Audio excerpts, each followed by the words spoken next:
Сәлем достар, Наруто қазақша қазіргі таңдағы ең мықты аниме арна. Сол арнаның бір бөлігі боламын десеңіздер, сілтемені астына тастап кеттім. Тіркеліңіздер, көріңіздер, рахаттаныңыздар. Және менің арнамды, және менің инста аккаунтымды да ұмытпаңыздар, ВК топты да. Ал енді бастайық.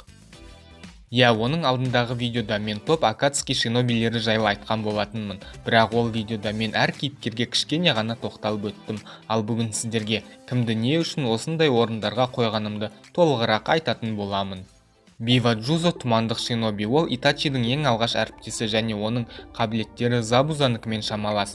Мойындайықшы, Акацуки мүшесі үшін ондай қабілеттер азшылық етеді. Сол үшін ол тіпті Зетсудың өзін жеңе алмайды, және Биджу да ұстай алмайды, және басқа Акацукилер де Бива Джузо үшін алынбас қамал секілді. Сол үшін соңғы орын Бива Джузода. Зетсуда едәуір күш бар, оның қабілеттері ерекше болғанымен және ол гиннен, чунин, тіпті джоуниндарды оңай жеңе алғанымен, Акацукидің басқа шинобилеріне қарсы оның мүмкіндіктері өте аз. Хиданның өзі Зетсуды салат турағандай турап тастар еді. Какудзу өз 4 жүрегі арқылы өлтірсе, Сасориге 3-ші Казакаге қуыршағы жеткілікті болар еді. Кисамы оны басында қара күшпен жұлмалап, артынан акулалар арқылы көзін жояр еді. Дейдара әуеден бомбаласа, Итачи Цукиомиге түсірер еді. Конан жарылатын қағаздармен көзін жойса, Пейн Шинра Тенсей арқылы оны жеңер еді. Ал Зетсу алғашында оларға қарсылық танытқанымен, кейінірек оларды жеңе алатын қабілетке ие болмаған соң, ақыры жеңілер еді. Сөз жоқ, Хиданда кез келген Акацуки мүшесін жеңе алатын қабілет бар, бірақ Хиданда сол қабілетті сәтті жүзеге асыратын интеллект немесе көз ілеспес жылдамдығы жоқ. Әрине, Хиданның жылдамдығы нашар емес, физикасы мен рефлекстері де мықты, дегенмен басқа Акацуки мүшелері де дәл сондай физикалық мүмкіндіктерге ие. Ал Хиданның тек бір ғана мықты қабілетке ие болуы оны басқалар үшін өте тиімді қарсылас етеді. Хидан Акацукиде ары кетсе, Какузу, Зетсу, Бива Джузо және Дейдараны жеңер еді, егер Дейдара әуеге көтеріліп үлгермесе әрине.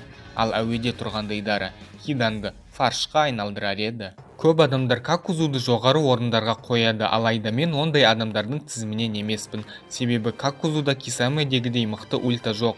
Ол Зетсу мен Бива Джузоны оңай жеңсе, Хиданды жеңуге біраз уақыт құртар еді.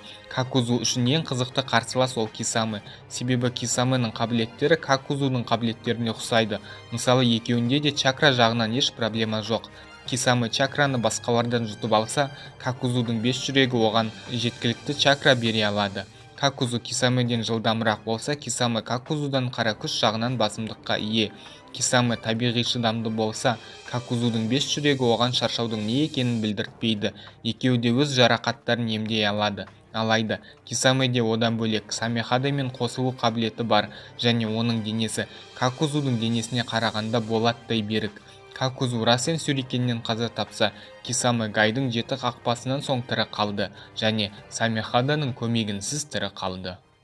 Кисамы 7-ші орынға жайғасты. Ол өзінен төмен тұрған барлық қарсыластарды жеңе алады, бірақ одан жоғары тұрғандар ше. Кисамының жекпе-жек стилімен Дейдара әуеге тез көтеріліп кете алады. Итачи одан мықтырақ екенін Кисамы өзі мойындаған. Ультаның болмауы оны Конанның алдында әлсіз ете түседі. Ал Сасори ше. Сасори өте көп мықты қабілеттерге ие. Ол Кисамыны улап тастаса, Кисамының регенерациясы оны құтқара ала ма белгісіз. Оған қоса Сасори қара құм арқылы Кисамының біраз мазасын алса, өзінің толық формасында ол Кисамыны әбден шаршатып барып өлтіруі әбден мүмкін. Себебі Сасори шаршау дегенді мүлде білмейді, және ол өзінің 300 қуыршағының кез келгеніне ауысып кете алады. Сол үшін Кисамы тек 7-ші орынды қанағат тұтады.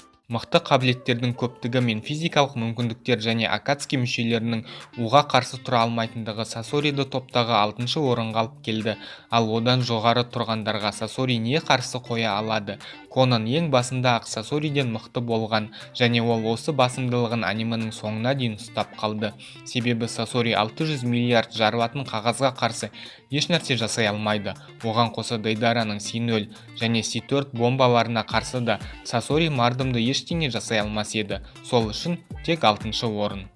Дейдара Кисамы үшін өте ыңғайсыз қарсылас, ал оның C3 бомбасы ауылдарды жоюға арналған керемет құрал. Десек те мұндай үлкен күштің өзімен Дейдара тек 5-ші орынға тұрақтады, себебі Конанда оған қарсы 600 миллиард жарылатын қағаз бар, және сол нинзюцуны қолдану барысында Конан өз өмірін құрбан етпейді.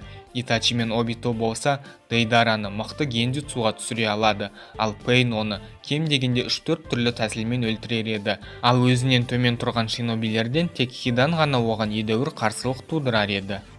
Конан Акацукидегі ең ақылды және ең мықты шинобилердің бірі, интеллект жағынан ол Итачимен тайталасуына болар еді, алайда авторлар оның ақылдылығын ашып көрсеткісі келмеді. Конан, Дейдара, Кисаме, Сасори, Какузу, Хидан, Зетсу осылардың барлығын еш қиналмай жеңе алады, бірақ Итачи мен Обито оны генджутсуға түсіре алады, ал Пейн болса оны ұзақ төбелесте қиналып болса да жеңер еді.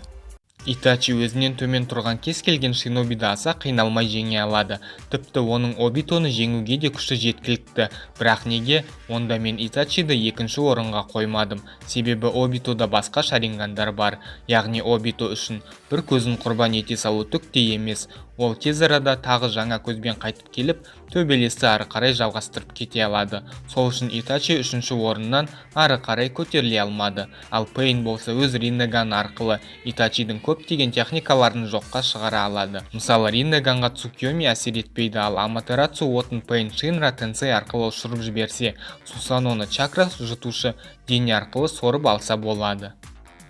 Обито даңқты 2-ші орынға жайғасты. Өзінен төмен орналасқан шинобилерден тек Конан және Итачи Обитоға қарсы мардымды бір нәрсе жасай алады, ал қалғандары Обито үшін жай ойыншық болмақ, және одан жоғары тек бір адам бар, және де ол Пейн. Неге Обито Пейнді жеңе алмайды? Негізі жеңе алады, бірақ бұл жайлы видеоның ең соңында айтатын боламын, ал әзірше 1-ші орынға көшейік.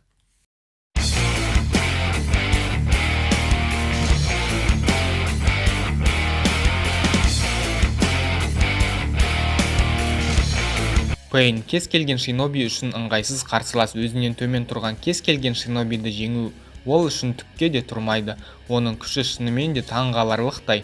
Егер қаласа, ол барлық биджуды өзі жалғыз-ақ ұстай алар еді. Меніңше, ол 1-ші орынды заңды түрде иеленіп отыр. Ал енді мынаған қарайық. Егер біз тек Акацуки мүшелерінің Акацуки уақытындағы күшін есептесек, онда 1-ші орынды Пейн, яғни Нагато иеленеді. Ал егер ұзақ мерзімді перспективадан қарасақ, ең мықты ол Арачимару, себебі оны өлтіру тіпті мүмкін емес десек те болады.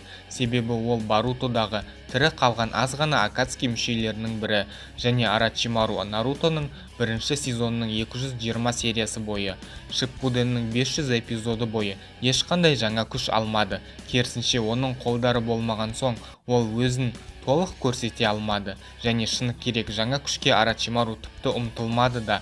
Соның өзінде ол әлі де тірі, және Барутода ол өзін толығымен ашып көрсетуі мүмкін.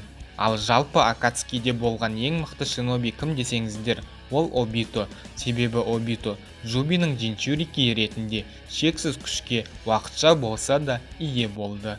Ал Итачи фандардың рейтингісі бойынша ең мықты ол әрине Итачи, себебі олардың айтуынша Итачи Нагатоны, Обитоны, Мадараны, Кагуяны және Баруто анимесіндегі Кара ұйымында оп-оңай жеңіп кетер еді. Ал видеоның соңында айтарым, әрбір рейтинг сіз таңдаған критерийлер бойынша өзгеріп отырады.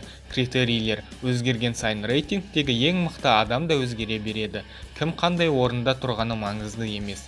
Ең бастысы, бәріміз аман болайық, және жақсы анимелер көбейе берсін. Сіздермен бірге болған аниме өмір. Видеоны соңына дейін көрген адамдарға көп рахмет. Сау болыңыздар.